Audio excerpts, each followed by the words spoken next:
last night, quite late last night, I was standing outside a Viennese cafe talking to a couple of participants of these Impact Days. One co-organizer who is involved with the Impact Days from Romania, and I mentioned that I have the great honor to learn from great minds and entrepreneurs, as you will today.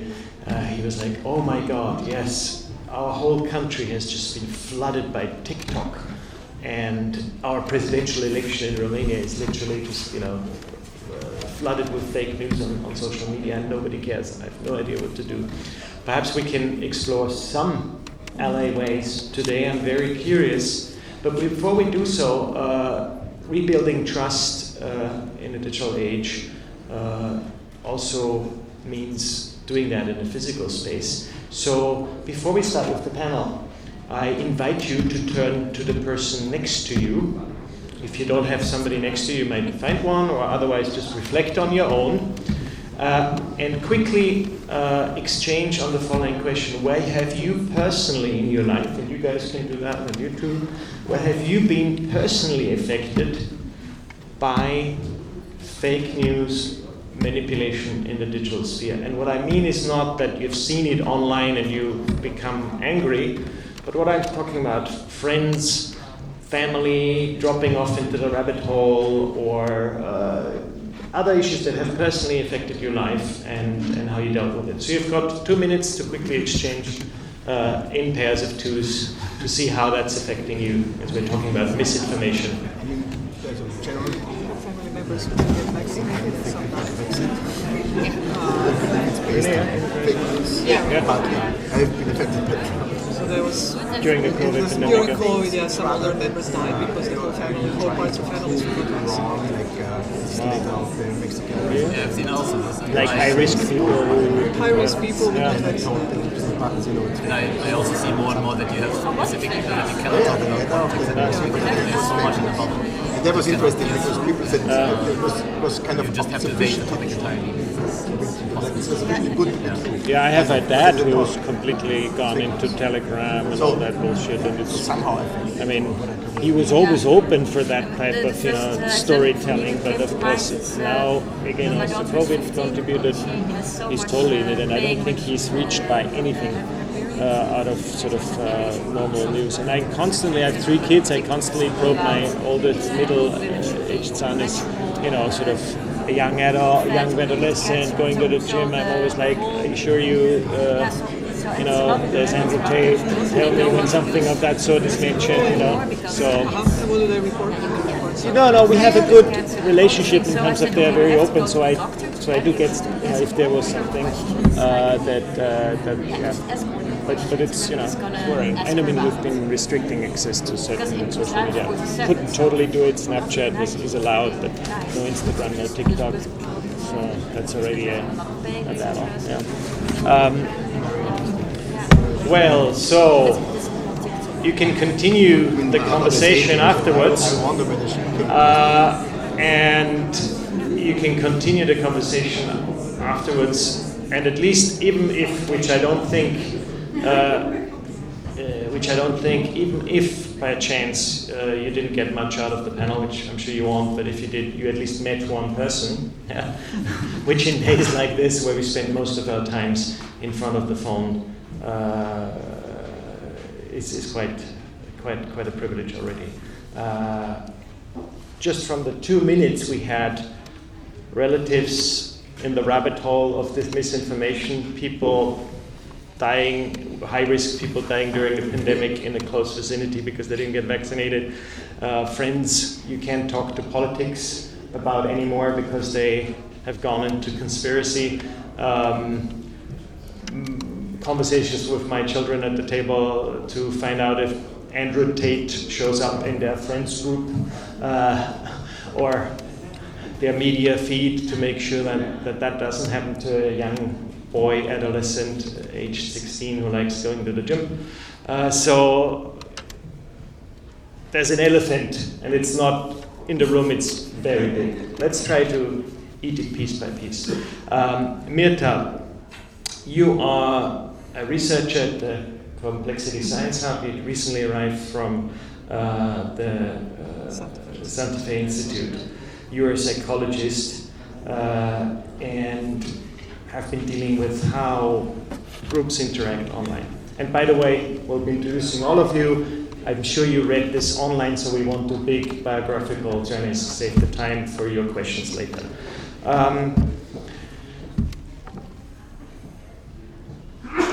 Is human nature, as you look at it, prone to go that way, that anything that happens in these spaces will in the end lead to group building, or will lead to the inner or outsider? Or have we lost, or where have we lost that one-time idealism that we could have safe spaces online? I mean, we'll get to utopias and future ways. Or is it really the way these platforms, Silicon Valley platforms, Chinese platforms are built, that they're really milking our weaknesses? Or is it in human nature that a space like that, we always need the physical encounter to feel safe and trusted? What has your long research shown us, especially as a psychologist? Because the only thing I always argue with my kids, and they don't want to hear that anymore, is just, oh, you're addicted to dopamine. And I think that we need a bit more insight into that, please. So we are a very social species, and everything we learn in life, almost everything we learn from other people. And it is natural that we turn to others that we trust and that that we perceive have certain expertise to learn and to shape our own beliefs. And this has led us to where we are, most successful in some ways species on the planet, because we are so social and because we are so good in actually choosing who to trust, who to believe, who to learn from. And it is indeed so that now the environment has significantly changed. The communication is just too fast. The usual cues of expertise can be faked very easily, and so we are prone to make mistakes. But all of this is just in the grand scheme of human history. It's just maybe the last 10, 20 years, and we are still learning. I have big hope that we as society can establish new social norms, new institutions, new ways to use the technology for the best and to get out of these initial problems that we have. But in your research, what are the main human weaknesses these platforms seem to harness at the moment, or what are sort of, actually, while you think about the answer, one more question to the audience, just show of hands. Who of you gets joy out of using your social media? Real joy and pleasure? Okay, that's interesting, because I would argue 10 years ago, a lot more hands would have showed up. But what is it tapping into psychologically that makes us not have an audience goal? Because everyone has a social media account in the room, I assume. It is just phenomenally designed to grab our attention, to make us fear that we are going to miss out if you're not following. It has something to do with our feeling that we need to show and to have a certain social status. We need to know what everybody is thinking about us. All of these are normal human tendencies. Our social standing and understanding who around us wants what, needs what, knows what, and what they think of us is essential for our success, our personal success.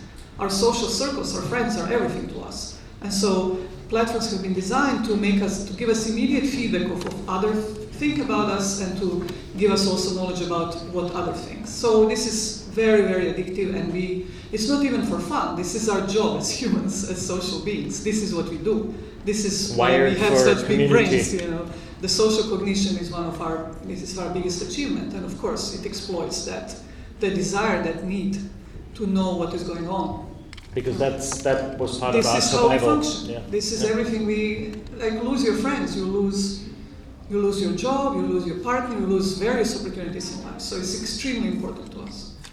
I mean, the warnings about losing trust, social media as a battleground for misinformation have been on the wall for quite a while. I remember meeting your colleague Sasha Havlicek, co-founder or founder of the ISD. By the way, I highly recommend looking up the website if you're interested, of the Institute of Strategic Dialogue. And Sasha, with a background coming from the former Balkans, who had lived through the disintegration of the society, her warnings already in 2018-19 were dire.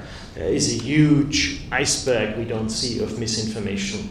You remember the Cambridge Analytica story that first alarmed us to how easily networks could be manipulated. But of course, we've gone even much further. Now, Jan, you're a researcher and director of digital methods with the Institute of Strategic Dialogue. You analyze online misinformation, you collect data about it. Sometimes colleagues of yours even go into circles of radicalized circles, right-wing circles, etc., to see how these communities interact. Where are we at the moment? Can you briefly describe to us not the top of the iceberg, but what's below it, and what are we not really seeing because we might not have those things on our feet? Yeah, I think to say where we are, we need to look both where we are at in terms of what we are seeing and in terms of what are we doing about it.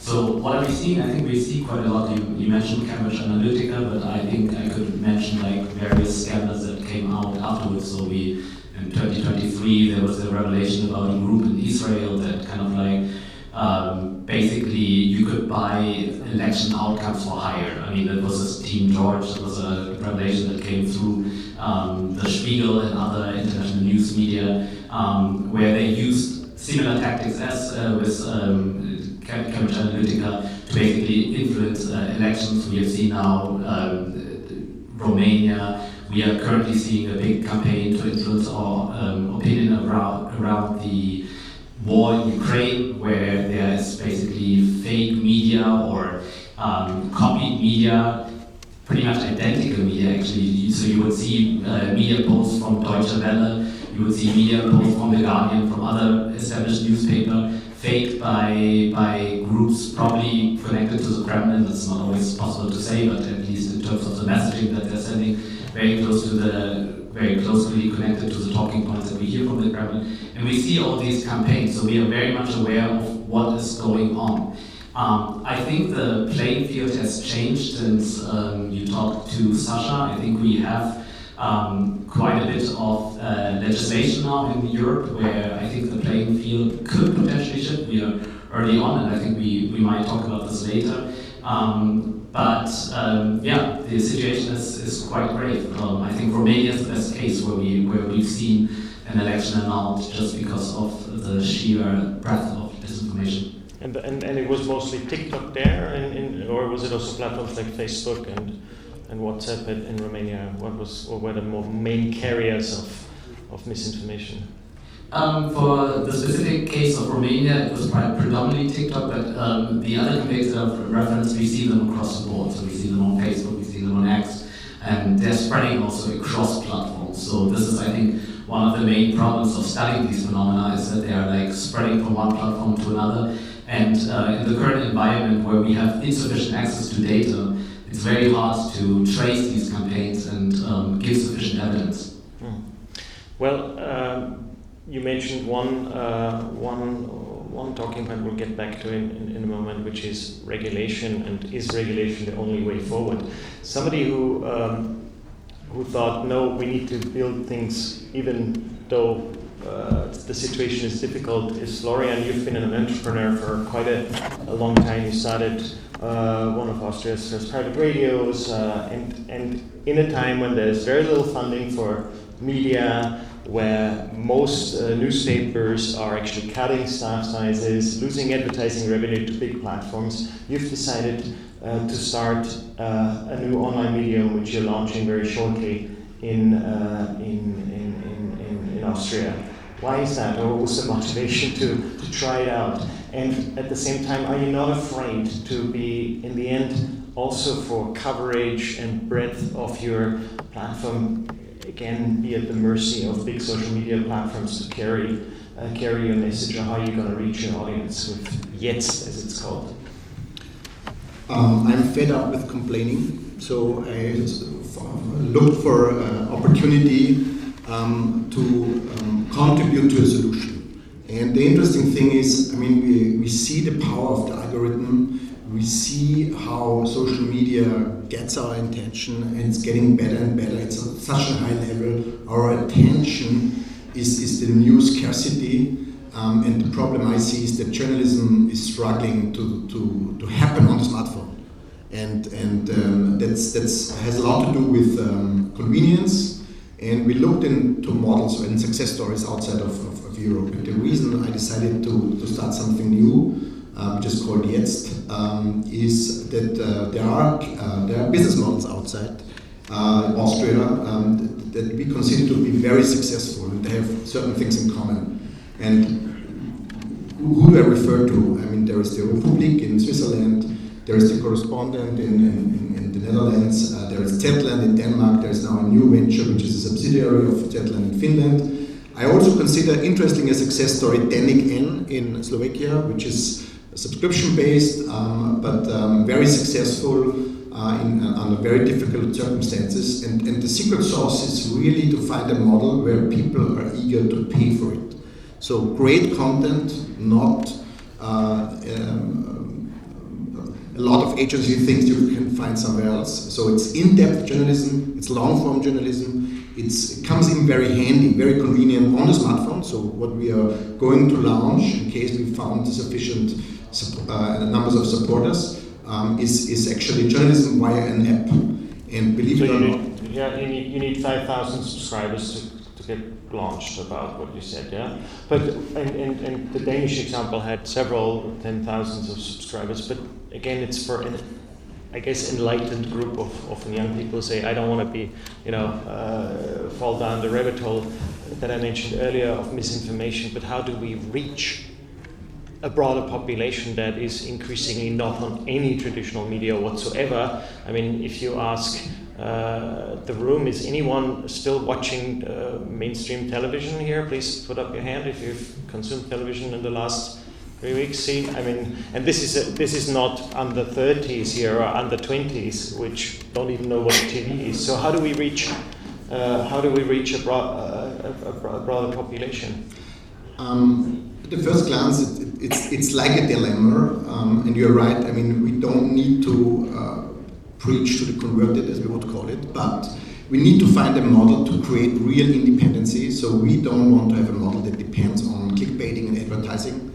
But the charming idea, what we learned from the Danish and to implemented it also in Finland, is every member can share whatever they want and how often they want. So there is a kind of leverage to have the well-informed reaching out to the, as you would probably call it, under-informed. But it's like, we are on a mission. We would like to give it away for free, but that doesn't work with the business model. So our mission is still to be as affordable as possible. And by the way, we are going to launch the campaign on Tuesday. And the revolutionary thing is you will be able to choose how much you want to pay. But we'll see. You need to pay. We'll see. Jamy, I mentioned meeting the founder of ISD a couple of years ago with a dire warning that democracy in Europe was under big threat. In the room during that meeting, and it couldn't have been more evidence-based, evocative, emotional, what she had to say to us in terms of what is disintegrating our society. In the room were also a couple of representatives of large foundations, family offices. I had the assumption that they would immediately draw out their checkbooks and say, oh my God, we need to fund new digital media, we need to fund people like Florian all over Europe. But nothing happened. You work in a community of impact investors. Are you considering to invest in tools to protect us from online misinformation, platforms that create a safe and trusting space? Or what is the conversation among the scene of people who have money at their disposal and who want to create an impact? Has that topic arrived? Or what are you doing within your own impact group in the Netherlands? Yeah, well, unfortunately, I've you need a mic. also never been in a room where people draw their checkbooks. And if you are ever in a room, please come in. Yeah, they don't exist anymore, those checkbooks. And I was too naive. I was too naive. We started a fund originally that was based on, let's say, inclusion, safe society, anti-polarization, where we thought that probably investing in anti-polarization is probably a nice catchphrase. It sounds nice, and we were indeed talking to investors or LPs, let's say, who were also looking to solve problems closer to home. So besides the big climate, ocean, food crisis, also like social closer to home. But at that time, it was 3-4 years ago, there was not so much to do in anti-polarization because we didn't even have an awareness of what that potentially could be. But now we do see more and more, let's say, scalable innovations, and I think actually yes, it's one of them, that also have a business model and a certain service or a certain product. Could you give us an example of what could be a scalable, so of anti-polarization? Yeah, well, I think yes, then yes. Is one of them, as is correspondent, which is more or less similar in the Netherlands. We've invested, for instance, in Deploy, and Deploy has a product where they can look at the algorithms that AI is using to prevent, let's say, well, in the Netherlands we had this big scandal around social benefits where the algorithms choose certain last names. And so all kinds of people were wrongly identified as fraudulent, which caused huge personal damage and financial personal damage to all these people, these families. Children were outplaced because they were accused of fraud. So what Deploy is doing is looking at and making the algorithms visible so that banks or governments can see why actually what the data is based on. So that's one. We invested in DuckDuckGo. But it's voluntary. That platform is a voluntary service by government to open up. If you don't want to open the algorithm, what's the law? No, so this is a B2B model. So banks or governments can buy the applications of Deploy so that they can see and look at the algorithms that are being used. And we invest in DuckDuckGo who can identify deepfakes. And apparently 17% of all, let's say, online identification of banks is fake. So it's quite easy still to use fake passports or fake, whatever. It's become even easier to create that nowadays. Yourself. And we see much more innovations around identity fraud in general. So, to prevent identity fraud. But also there is innovations like TextGain who have an innovation to prevent and to detect online bullying on TikTok, on Instagram, all these kind of platforms. So this is what we see in more or less online safety and misinformation. Well, I don't know how the audience or you personally think about it, but for many years I was, and I'm still incredibly proud of the European Union, but I thought that we would manage this by regulating big platforms, the GAFAs, into being democratic, being transparent. You have both lived in the US, lived in Europe. Mirta, do you think we've gone the wrong way and been overly idealistic, or is there a way whereby with regulation we can tame those sort of monsters, if I may say, digital monsters? No, absolutely. I think the legislation is absolutely the way to go. Institutions by nature are slow. That's their role in the society. They are slower and they will change less often, and in a way they give this moderation factor to the society. And it takes some time to develop formal institutions. And I think all the efforts that are already there are going in the right direction. Yes, it's not as urgent as we would want it to, but that's not the role of formal institution. The formal institution will oftentimes follow on the problems that have already been identified informally. And this is what I wanted to say. There is a huge role of informal social norms. If you think of our everyday life, many things that we do are enforced not by formal institutions, but by informal social norms. For example, I'm from Balkans, and sometimes I like to cross the street on the red light, but there is a strong social norm. People are looking at you crossly, and so I don't cross. So there are many areas of life where there is this informal way of collective giving you a signal what is acceptable in the society, and this is something that we can develop fast, and that can have this role of regulating the collective discourse while the formal institutions are being developed. Now the problem is that it can be difficult to spot what is the misinformation, what is fake, what is not. We will solve it, we will develop some ways to do it. Another problem is that we are still maybe not sure what to do exactly about it. But here also, especially in scientific academic research, there is a lot of evidence that speaking out does help against misinformation and hate. We have a big study that we conducted over 5 years on German then Twitter during the time of Reconquista Germanica, if you know, and Reconquista Internet. Those were the organized hate speech and counter speech groups. And we see that the organized counter speech group, Reconquista Internet, that was going in groups basically and countering by their counter opinion hateful speech, reduced significantly, notably, and quite persistently, like hate speech on German Twitter at that time. It's just that, as any leftist group, it splintered pretty quickly. But that was, of course, at a time when Twitter was called Twitter and not run by a madman who called it X. Things change, and then this is also why informal social norms and informal organization is important, because we can, as collectives, as informal collectives, we can react quickly while working on, giving our voice, while protesting and supporting development of more formal institutions that can then, from top up, support these issues. But really, as also the situation in the US now shows, where we thought we had a strong democracy, laws, separation of powers, all goes to waste if there is no collective beliefs and collective enforcement of these norms. But that's a good point, because Jan, I wanted you to briefly comment on the regulation, because before we move forward sort of into other options and further options, this image of Mark Zuckerberg, Jeff Bezos, Elon Musk sitting there at the inauguration was actually a submission to autocracy, right? And it was a moment when it was clear we are to serve whoever power allows us to make more profit.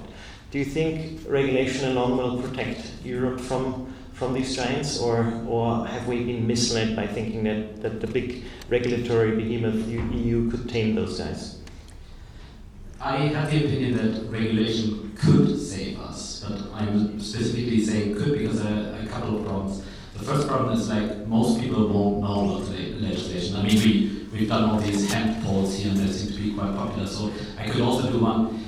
Who of you knows what the Digital Services Act, which rights it transfers to you personally? I could have done the same as European citizenship.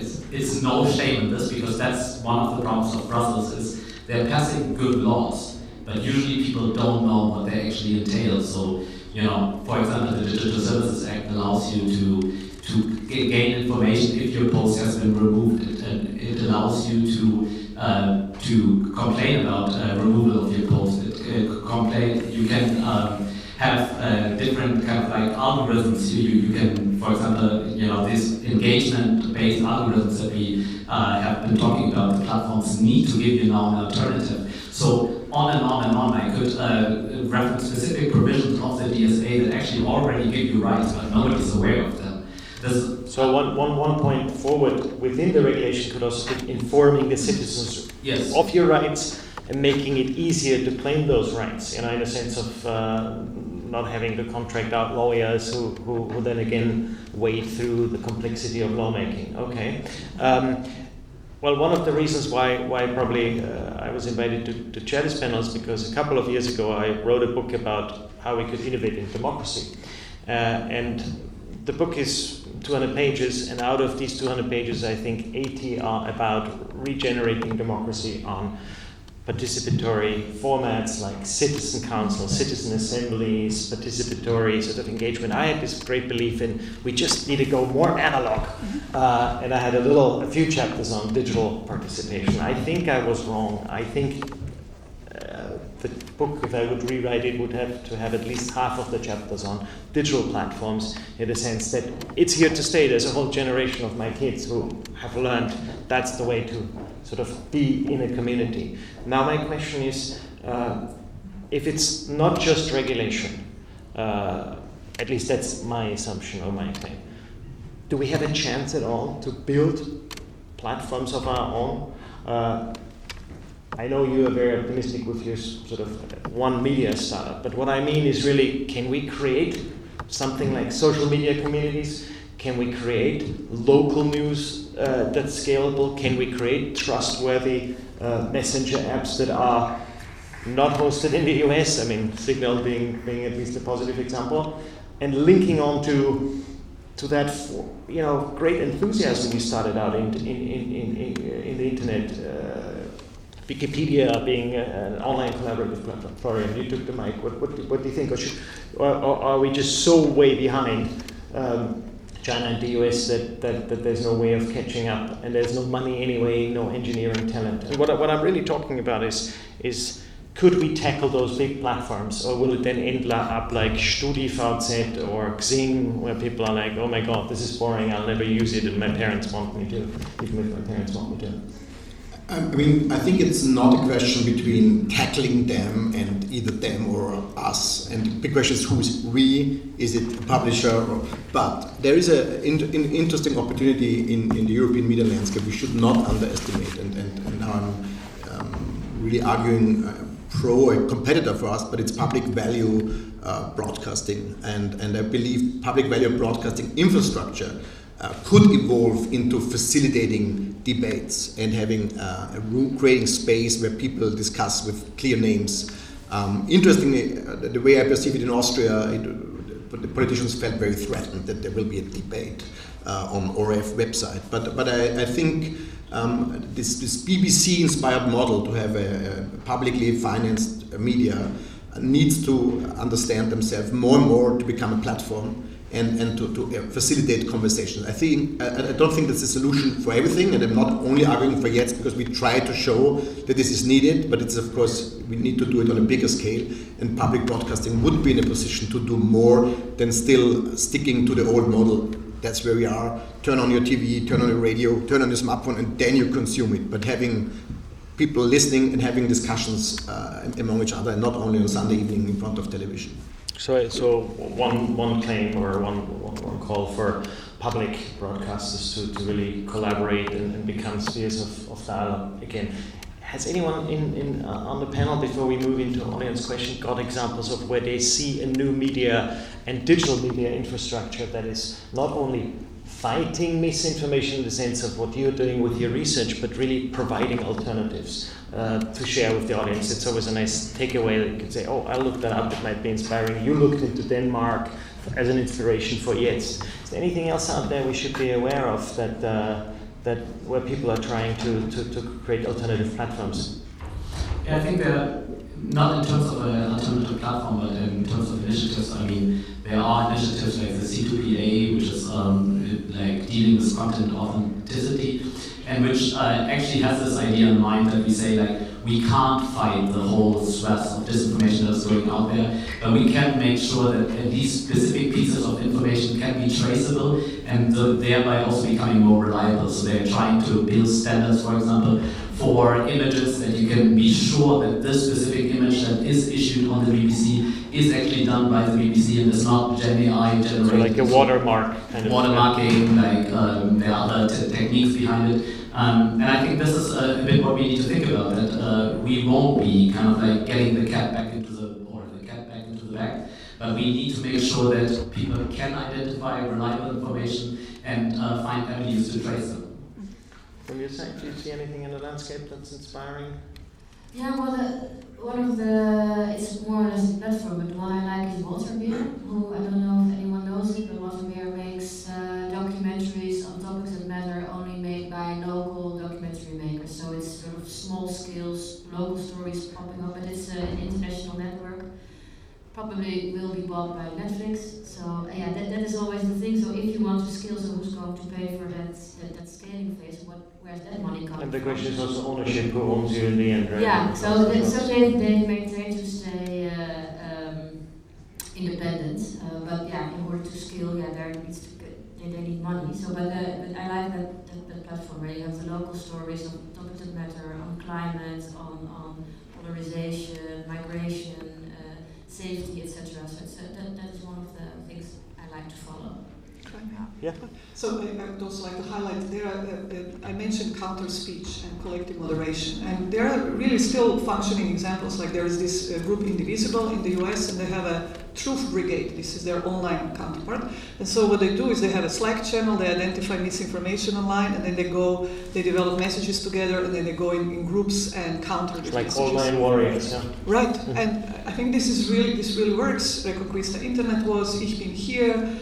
These things wax and wane. It's not easy to do that, but this is a way to go, I think, to this collectively organized initiatives to counter, to notice and counter and give voice. But in the worst case, if US platforms become weaponized against Europe, we're even for organizing ourselves online heavily reliant on the big platforms, right? But let's move into audience questions to our panel on the question of trust in an age of misinformation.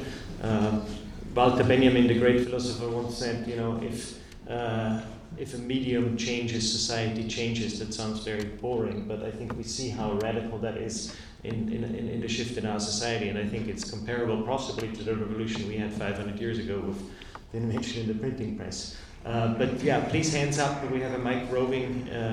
We'll collect a couple of questions and then have the panel comment, please. Who wants to start on your questions? I also have a question for you. Yeah, please, then go ahead. Yeah, please. So I was wondering actually, besides, because you see these governments, etc., producing fake news, but do you also see that from the commercial side, so that maybe large companies moving from commercials to, let's say, produce fake news to promote their product or to, I don't know, disgrace their competitors? Do you guys see that as well? I have to say we haven't seen or we haven't observed much business against business activity. It's predominantly governments trying to spin a narrative. You also need to keep in mind that it often kind of like requires quite a large budget to do so. So I mean, if we look, for example, at the Russian research organizations, like one of these agencies that is behind these disinformation campaigns, they have an annual budget of 300 million. So we are talking then to people in the German Ministry of Foreign Affairs, and they say, we're sitting here with 20 people trying to counteract this information. Do you think, like, guys, this is not, we are not on par, the Russians have a machinery behind it that we cannot, like, with such small activity, we cannot counter. And I think this is one of the problems. I think while people are still warming up for questions, I think I wanted to make one point about regulation versus other activities. I usually don't like this dichotomy because I think both are necessary. The only risk that I see that we're saying like, okay, regulation is slow and we need to do activities on our own. I think we've seen the same thing in climate change, that there's too much weight put onto individuals, so that you say you need to consume better media, you need to do this, you need to do that, and ultimately we let governments off the hook. We need to keep up the pressure that regulations actually comes into effect, because ultimately against such tech giants, small initiatives won't cut it. It's too big, and people won't move. We could also have talked about alternative platforms that are already in place, Mastodon and so on, but people are not moving there. There's kind of there's a critical mass problem that people, if they have built up a network on Twitter, on Facebook, they're not quickly going to move. And so we have, this problem is here to stay. And just saying, we have a small initiative here, a small initiative there, that can fight the stream of disinformation that is on the platform of X, coming from the top. It won't do that. So we need to keep our governments accountable. We need to make sure that the laws that we have already in place are not staying laws in books only, but actually become active laws. And I see the big risk not so much about X and Facebook, Mark Zuckerberg and so on, but more that the Trump government is now behind these platforms. And I see the risk that ultimately, if other considerations come into place, like trade and so on, that the EU will back off and say that we're not implementing these laws for the sake of trade, for the sake of other priorities. So really keeping the pressure up as a citizen for not weakening the European stance would be great. Mirta, you want to say that? There's now a careful econometric analysis of the effects of this law in Germany, Netgesetz, which was punishing platforms for leaving hateful information or misinformation. There is actual measurable effect. When controlling for all the other factors, the amount of hate speech has decreased, and even there is an effect on the offline hate crimes against immigrants due to that law. So it is really important to have these top-down institutions develop. And I completely agree. Collective action, pressure on governments, is super important. And here is where I want to add. I see this as a big challenge. Who is educating citizens how to organize? everybody says, oh no, you should get active. What exactly should I do? For example, I just came to Austria. I don't know the local system, I don't know the laws. Many of you who live here also probably don't know what is possible and how to even organize. There is a need to integrate knowledge from my domain. I study scientifically collective action. I know how the groups should be structured, how they should communicate. Somebody else knows the laws. Somebody else knows the technology and how to enable detection of harmful contact. All of this needs to come together. And there should be an activist group that organizes, that educates citizens for collective action, because otherwise we are really at a risk of being overtaken by. So what you're really saying is, and I see two questions. What you're really saying is what perhaps 100 years ago was, how do I organize a demonstration, yes, and make sure that the police doesn't beat me, or that I get a permission to be on the street, has to be transferred into the digital space, and we need tools, skill sets for citizens to really be empowered. Many people want to do something, but they just don't know where to start.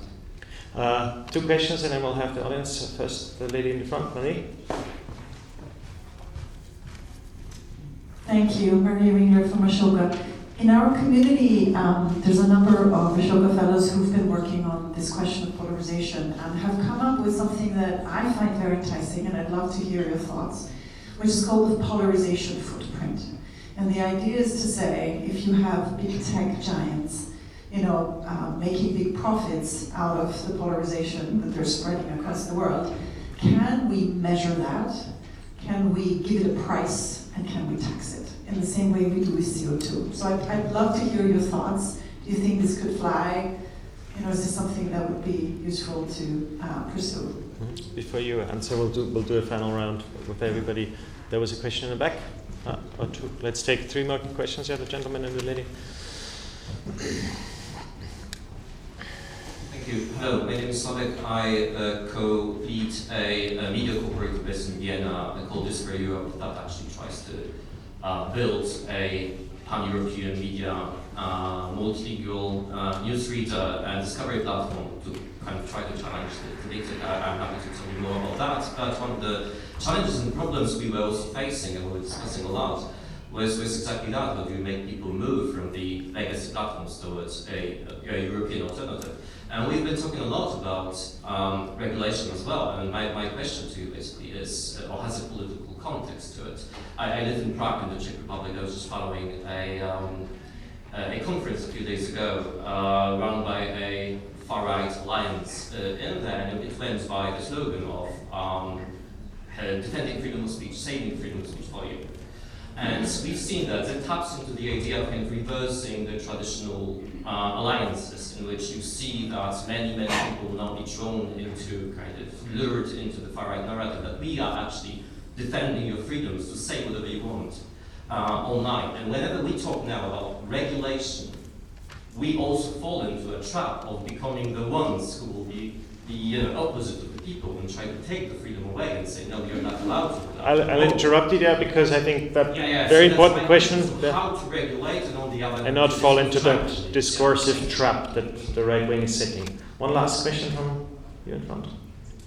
Thank you. Hi, my name is Jess Bakers. I had a question around preaching to the choir versus making the choir as big as we possibly can. So on the topic of kind of organizing social movements, which I assume we're all wanting to do, if we, and you touched on this a little bit, but if we do that on platforms that can turn us off, it's really dangerous. And at the same time, how do we, the kind of theory around how social change happens is you don't go and convince the person who's on the other side of the bridge, right? You convince your peers and you grow that kind of us. So that's, I wonder if there are any reactions in terms of, do we grow the choir or, into the other side? Yeah, let's have a final round. Who wants to comment on Jan? And maybe to make a quick round, I think it's a great idea, polarization pricing, anything where we force a platform and giving away some of their money, great. The only thing is, and there's where we really push, is we need data access, because measuring polarization on such a platform, you need comprehensive data in order to make sure that you're actually representing it right. The platforms will challenge it in court right away, and unless you have really comprehensive studies, you won't get it through.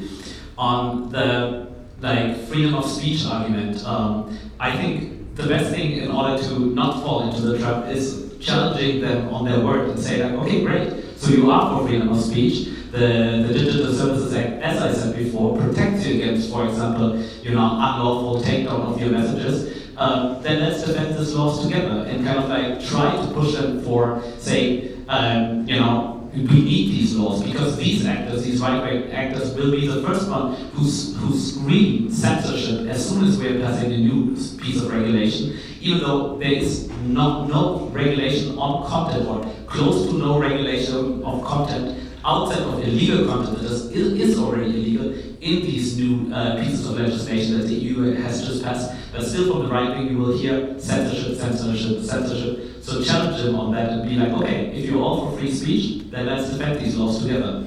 And I think also saying that there's protection against takedowns, I think you don't need to be afraid on having campaigns on these platforms because you have some legal certainty now. I think that is a big game changer from before. If your post is taken down, if you have the feeling that your post gets systematically downranked, you have now avenues to challenge this, to ask the platforms to go to your local DSC, so your representative in your country, and make your voice heard. And I think we need to be aware of this, that don't shy away from running campaigns on these platforms. We need this, as we said, counter speech, and it's very important. Mirta, do you want to comment also on the question where to build community when you become hosted by platforms that are really... That's a great question. Yeah. And so, for example, this Indivisible Truth Brigade, they're on Slack channel. It's not a big deal. It could be any kind of platform where you can just be together. There's hundreds of them. They exchange information. It doesn't have to be Facebook X or something like that. So there are so many platforms that people can organize. So I actually don't think that's such a big problem. If there is a kind of, but as you say, it needs to be a critical mass. Once it is there, people will come to whatever platform there is. There's so much technological knowledge. It's amazing what is possible. I'm sure somebody will figure out how to do it independently of, influence of Facebook or X. When it comes to this trap of this is the biggest trick of the extreme right, to say that they're being censored somehow. And I would just call bullshit on that, because right now in the US they're arresting people who were protesting against Israel situation. So talking about socialism in the US was never popular. So there was a lot of censorship. There is no society when there is no some kind of censorship and some kind of social norm of what is acceptable to say and what not. And this is just something that we collectively need to determine. When it comes to polarization, I agree. It would be polarization tax. Also, when it comes to what you are saying, like what is actually acceptable to say, it would be great. I think it's a good idea to start thinking what is a measurable cost of that. For example, I was talking about like the effect of this law for countering hate speech online was that it reduced the actual attacks, physical attacks on refugees in Germany. Great, let's collect many of such measures, and there are sophisticated methods in which we can analyze how much these things contribute to these measurable effects, such as crime, such as some kind of economic damages or whatever, conflicts and so on. So I think this is a promising idea, but as you said, it needs to be rock solid to actually take it seriously. Yeah, and perhaps we put the wish to Florian with his new platform to also report broader on what's already there in terms of regulation. What as a citizen I can sort of do to defend my rights and to make sure that we even aware of what's out there. Well, I think that the elephant didn't get that much smaller, but we tackled a few bits and pieces to name both opportunities and threats, and definitely help me differentiate my them versus us black and white dichotomy that I started off with, which is just a way to provoke you into countering me. So thank you very much to the audience, and thanks for staying with us. Thank you for the panel. Good luck on all your initiatives, and look forward to the rest of the day. Thank you so much.